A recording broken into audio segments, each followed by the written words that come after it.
tarde, está no ar o Jornal Fato Novo, primeira edição. Olha só, quem nunca ouviu ou contou uma história, seja ela real ou até mesmo um conto de fadas?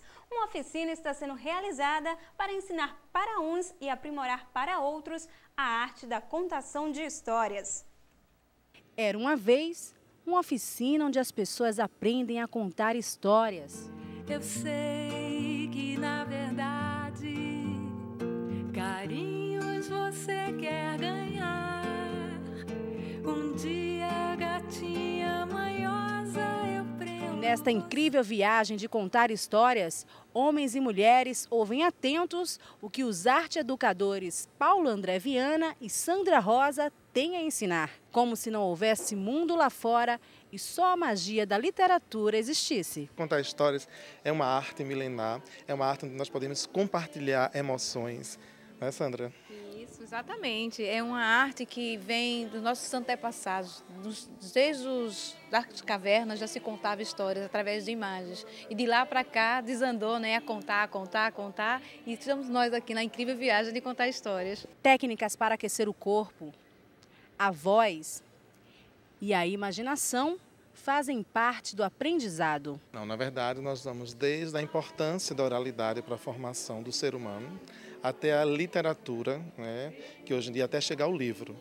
E nessa grande viagem nós estamos trazendo para eles técnicas básicas para contar histórias, como a concentração, o olhar, objetos que você pode trabalhar. Ao você contar uma história autoral ou uma história de um conto que veio da oralidade, você tem que primeiro conhecer a história, dominar a história, gostar da história, né, e descobrir de que forma eu posso contar essa história, porque existem multipossibilidades de você contar uma história e cada um conta do seu modo. Então, se eu vou contar uma história, eu vou contar de uma forma, Sandra de outra, se você for contar de uma outra forma, porque cada um tem o seu jeito único e próprio de contar a história.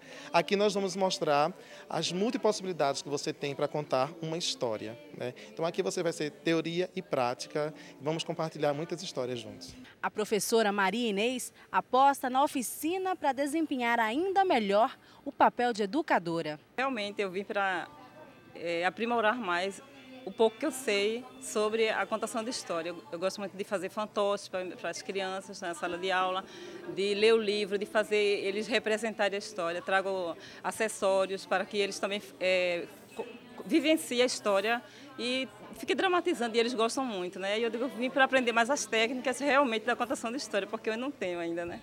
Quer dizer, você quer sair daquela coisa de só abrir o livro e ler, para abrir o livro e vivenciar aquilo? Certo. Eu gosto muito do lúdico, realmente na sala de aula, né? Sou muito a favor do lúdico, né? Da contação de história e tudo que inova o aprendizagem da criança. Adereços, brincadeiras e música. Tudo isso faz parte da preparação para a contação de histórias. Já começamos contando histórias. Qual vai ser?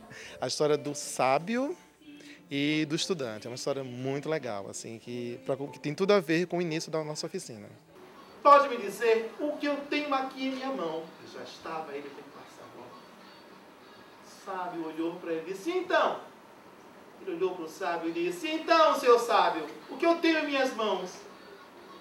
Ele olhou para o homem assim, calmamente, olhou e disse, a resposta está em suas mãos. Uma curiosidade, entre os 3,3 milhões de estudantes que fizeram o Exame Nacional do Ensino Médio, o Enem, em 2010, um grupo de 4.268 candidatos eram pessoas com mais de 60 anos. E entre os 100 participantes idosos da prova, as idades variaram entre 64 e 76 anos. Coisa bacana, hein? Confira agora as oportunidades de emprego. Boa sorte! O Sistema Público de Emprego está oferecendo uma vaga para borracheiro, segundo grau completo e 6 meses de experiência.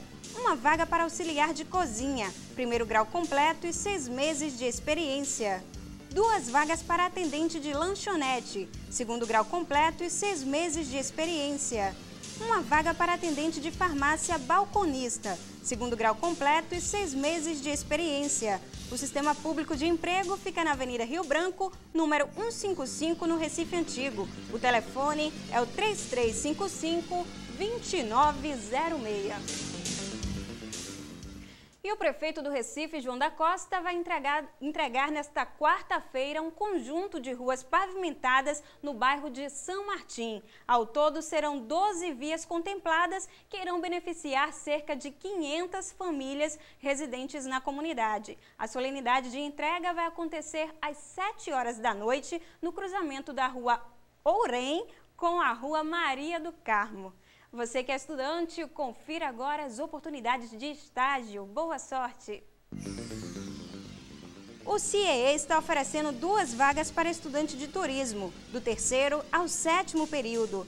9 vagas para estudante de educação física, do 3º ao 5º período. 6 vagas para estudante de matemática, do 3º ao 7º período. E 4 vagas para estudante de design, do 4º ao 7º período. O CIEE fica na Rua do Progresso, 465, sala 103, do edifício Vila Empresarial Boa Vista. O telefone é o 3131-6100.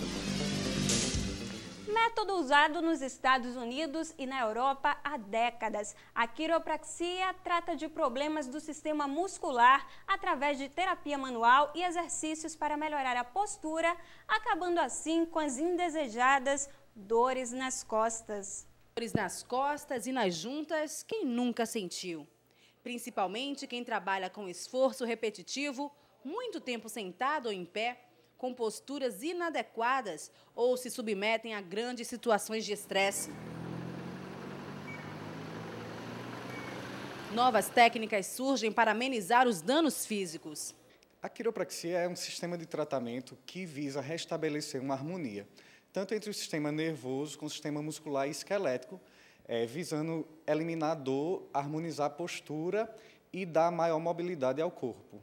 Em qual situação é indicada a utilização dessa técnica? Tem as mais diversas indicações, né? Então, o paciente que apresenta uma escoliose, uma hérnia de disco, que sente dores na coluna, em qualquer que seja a região, a quiropraxia vai estar indicada. Dores nas articulações, né? Braços, pernas, dor de cabeça e até mesmo a tensão, a quiropraxia é indicada. Nesse caso específico, qual o problema dessa paciente? Ela veio tratar de quê especificamente? Então, ela refere dor, né, na coluna vertebral, principalmente na região lombar. Então, ela refere que já fez alguns tratamentos, já passou por algumas academias, por outros profissionais e não conseguiu ainda se livrar dessa dor. Então, uma dor lombar crônica, né? Então, a gente trabalha com algumas manipulações para tentar realinhar a coluna vertebral dela, eliminar alguma curva que esteja exagerada, dar uma harmonia para que, assim, a coluna ela possa se restabelecer e, consequentemente, ter a melhora da dor. O que poderia ser feito nela agora, nesse momento, vamos dizer, de emergência? Então, a quiropraxia ela se utiliza de uma avaliação, né, bem específica. Então, nós avaliamos toda a coluna vertebral dela, toda a postura, para poder identificar qual o problema e tratar especificamente. Então, é um trabalho bem personalizado, por onde o paciente tem que passar por uma boa avaliação, né? Inicialmente, a gente faz essa avaliação e depois com as técnicas propriamente. A manipulação trata-se de movimentos mais bruscos, né, que visam restabelecer o movimento da articulação. Então, geralmente, o paciente vai escutar um estalido, né, que é justamente uma liberação do líquido sinovial para dar mais mobilidade à articulação. Então, com essa mobilidade, a tendência é que a dor desapareça. Alguma contraindicação? Então, as contraindicações elas são poucas, como, por exemplo, câncer, fraturas, mas a quiropraxia está indicada na maioria dos casos, desde a criança até o idoso. Como eu falei, a quiropraxia ela vai se utilizar de uma avaliação bem aguçada, então, todo paciente passando por essa avaliação, com prudência, será direcionado para um tratamento bem específico. Então, está indicado na maioria dos casos, de dor, de desarmonia postural e articular. Confira agora as oportunidades de concurso. Boa sorte! No Maranhão, a Prefeitura de Luiz Domingues abre concurso para vários cargos, 1º, 2º e 3º grau. O salário é de até R$ 700. As inscrições podem ser feitas até o dia 18 de fevereiro através do site www.institutomachadodeassis.com.br. A Universidade Federal do Rio Grande do Norte abre concurso para professor nível superior. O salário é de até R$ 7.333,67. As inscrições podem ser feitas até o dia 2 de março pelo site www.prh.ufrn.br.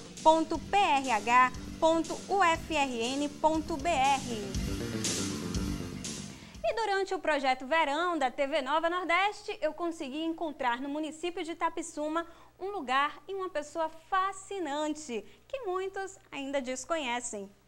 Rodeado pelo verde, repleto de símbolos que recordam a história do nosso país, o Sítio do Sinho, como é conhecido, é um espaço minuciosamente trabalhado. É com muita satisfação que o senhor Joaci confessa cuidar deste ambiente todos os dias e acaba nos levando para conhecer um pouco mais do local, sobretudo um dos cantos mais atraentes, a Colônia dos Pescadores. Representa a grande cultura, né, de Itapissuma, porque feito a turma de Castão Portal de Itapissuma, é o Sítio do Canto. Então eu preservo a natureza. É uma coisa que eu tenho desde a minha infância, preservar a natureza. Foi onde eu vivi e me criei jogando bola aqui, tinha um pé de goiti muito grande, então caiu de velho. Então é minha vida esse sítio aqui. O nome do espaço faz jus à realização, né? Porque Sítio dos Cantos é uma representação de cada espaço. Muito bem, justamente. E aqui é feito, eu já disse, foi território indígena da Tabajara, né? De Igaraçu até Itajikupapo. É território indígena, então a gente deve preservar, porque todos nós temos sangue indígena, então a gente deve preservar a cultura. Agora essa colônia aqui dos pescadores, que clima gostoso, hein? Muito bem, porque minha infância foi pescando. Em 1966, eu estou lhe dizendo, fiz uma maré chamada Boca de Noite. Saí de 6 horas da manhã, da noite, para pescar. Quando foi 10 horas, eu cheguei da maré. Quando foi 4 horas da manhã, minha mãe me acorda. Eu vou para o exército até hoje, mas minha infância foi pescaria. Durante esses 28 anos, hoje, olhando para o espaço, qual é a avaliação que o senhor faz, qual é o sentimento que fica? Sentimento é eu morrer e deixar isso aqui o povo acabar, porque quando o sargento velho for vivo aqui, preserva a cultura, vê tanto, todo mundo do sítio todo pintado, tudo bonito, tudo contente, e o velho indo embora, acabou-se. O povo vai lá cuidar e vender, derrubar tudo, derrubar coqueiro, acabou-se. Você sabe disso. A arte da pesca se mistura com as belezas e histórias que o sítio oferece e acabam encantando os olhos dos mais diversos admiradores. Que lindo! Confira agora a previsão do tempo para esta quarta-feira. Em Pernambuco, o tempo fica nublado com pancadas de chuva e períodos de melhoria no leste. E nublado a parcialmente nublado com pancadas de chuva e trovoadas nas demais áreas. No Recife, a temperatura máxima é de 29 graus e a mínima 23. No Agreste, a máxima é de 29 e a mínima 18. Em Fernando de Noronha, a máxima é de 30 e a mínima 24. Na Zona da Mata, a máxima é de 29 e a mínima 23. E no Sertão, a máxima é de 33 e a mínima de 16 graus. Eu fico por aqui. Outras informações você já sabe. Jornal Fato Novo, segunda edição, às 10 horas da noite, com a Mônica Mel. Mas antes disso, eu deixo você com as imagens feitas ainda há pouco da cidade do Recife. Tchau!